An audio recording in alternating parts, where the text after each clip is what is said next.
নমস্কার।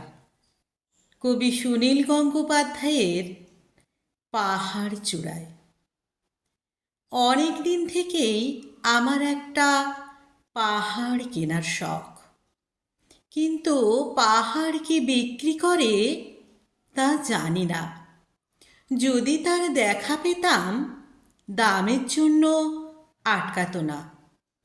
আমার নিজস্ব একটা নদী আছে, সেটা দিয়ে দিতাম পাহাড়টার বদলে।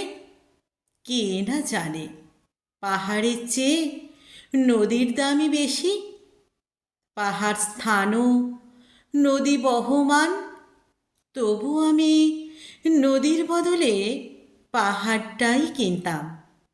কারণ আমি ঠকতে চাই। নদীটাও অবশ্য কিনেছিলাম একটা দ্বীপের বদলে। ছেলেবেলায় আমার বেশ ছোট্ট খাট্ট ছিমছাম একটা দ্বীপ ছিল, সেখানে অসংখ্য প্রজাপতি। শৈশবে দ্বীপটি ছিল বড় প্রিয়। আমার যৌবনে দ্বীপটি আমার কাছে মাপে ছোট লাগলো।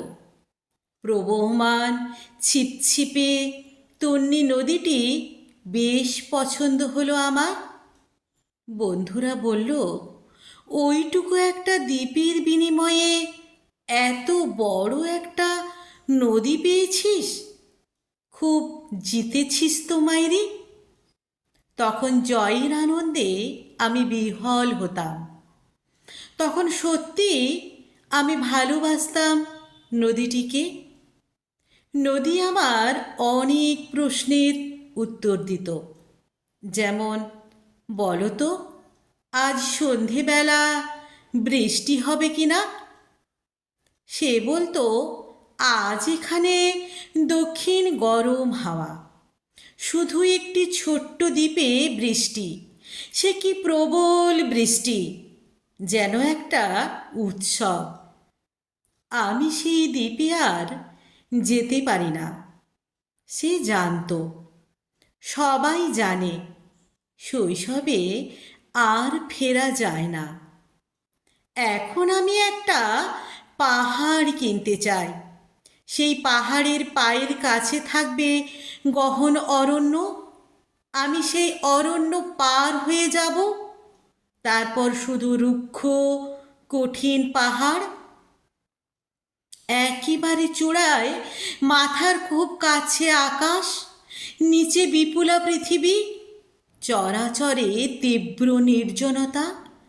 আমার কণ্ঠস্বর সেখানে কেউ শুনতে পাবে না। আমি ঈশ্বর মানি না, তিনি আমার মাথার কাছে ঝুঁকে দাঁড়াবেন না। আমি শুধু 10 দিককে উদ্দেশ্য করে বলবো, প্রত্যেক মানুষই অহংকারী। এখানে আমি একা, এখানে আমার কোনো অহংকার নেই।